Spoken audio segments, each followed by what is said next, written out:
England football players say they're sick of talking about their decision to take the knee before the start of games. But some fans are continuing to boo the gesture, and it's an issue now that is threatening to distract from the start of Euro 2020, which gets underway tomorrow. Last week, in a friendly match between England and Romania, there were boos and jeers from some home fans as players took the knee to show solidarity with the Black Lives Matter movement.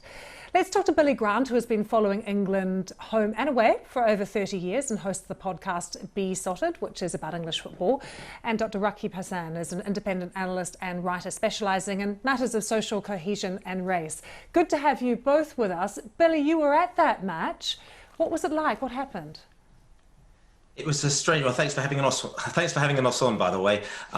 It was a strange situation because the night before, I went up to Middlesbrough the night before with my friends, and there was the booing on the Wednesday or the previous match. And at night we said, what's going to happen if they boo?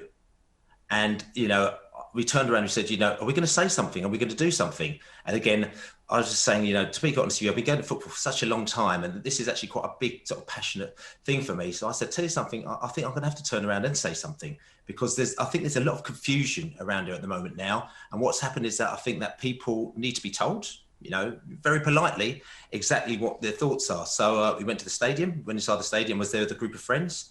The players took the knee, and all of a sudden there was booing behind us. I turned around, and there was this gentleman who was violently, his face looked like he was going to explode. He was just booing away. He was filming it, and he was booing it away. And I said to him, "Why are you booing?" And he just carried on booing. He said, "Well, why are you booing?" And he carried on booing. And I said to him, "You're making me feel very uncomfortable." And he carried on booing again. Then he started sort of shouting at me. Then, interestingly, the people beside him said, "Could you stop, please?" And he just started shouting at them. Then he sort of struck out at them. They said, "Look, could you stop, please?" And people all around just started to say, "Could you stop? Could you step away from us, please? We don't want that. We don't want to hear. We're England fans. We don't agree with that." And he was just talking about free speech, and everybody else is doing it, so he should be doing it. And it sort of kind of got to a bit of a situation. And in the end, he left, and he went somewhere else. And I was actually what I was quite encouraged about is that the people around me, listen, no one was violent, no one was forcing them out. People were just turning around and saying, "Look, you're making us feel uncomfortable. We don't like what you're doing." I know a lot of people may turn around and say it's free speech, but that we can go into a whole new conversation about that and free speech, because what we've got a situation where obviously some people don't agree with it, which the reasons we could probably go into in a minute.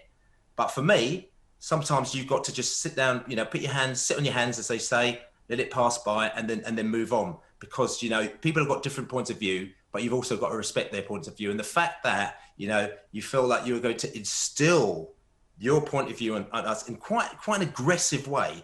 For me, I just want to go to football to watch matches, and that kind of made me feel really uncomfortable when I'm going to the game on Sunday, the Croatia game, with my daughter.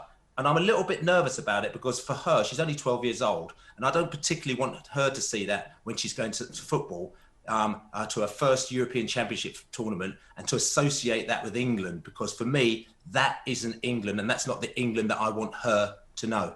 Really interesting to hear that experience that you've just had, Billy. Rakib, can I ask you, Billy just raised that issue about the fact that people agree and disagree. Can you explain why it's so divisive?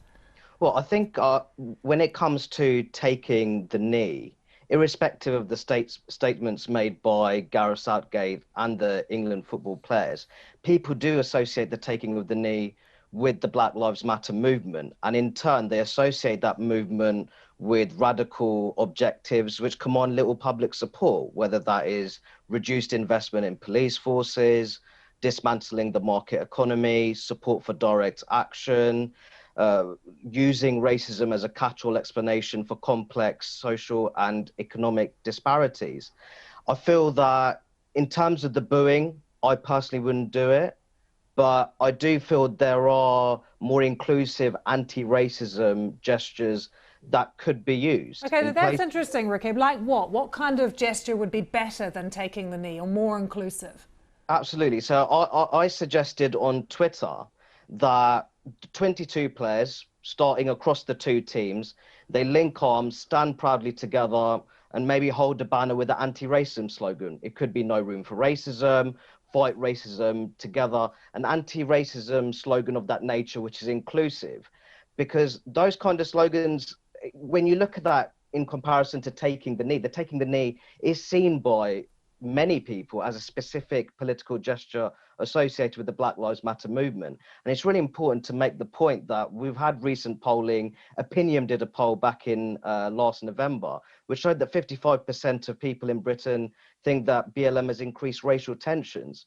So I do feel that we could move forwards by replacing the act of taking the knee with a more inclusive anti-racism measure, which commands broad supporter support. Billy, listening to that, what would you say to that move, something that's not taking the knee, but another gesture like linking arms or holding a banner? I think it's really interesting because, I mean, okay, just to give you a little bit of my history, I'm a black football supporter. I've been going to watch football for over 40 years. Okay, I am a hardcore football supporter. I go home and away. You know, lots of people do know me sort of in the football world. I used to take a beating back in the 80s and the 90s on the terraces by my own supporters, by opposing supporters. You know, going to football was very dangerous. You know, life was very dangerous. Okay, and I felt very alone, because there weren't very many black supporters, okay? And if I turned to the authorities, I used to go to my club and tell them, you know, I'm having a problem with my own supporters. And they would tell me, well, actually, we can't do anything about that, Bill, because they pay their money. And, you know, if we excluded them, then, you know, we'd lose income. Things like that, okay? So it makes you go into sort of survival mode. And you're always looking for a beacon, somebody out there or something that's going to help you through the years. Players as well, if you talk to any old school players, they'll turn around to you and they'll say to you, you know, we used to get racially abused, monkey chants, bananas, all that stuff, all happened, but they used to put their head down. And the reason why, they said, if we say anything, we get it worse. So we used to put our head down, and that's why they did as well. So what you're doing is that you're looking for somebody, a beacon out there, someone that you can join together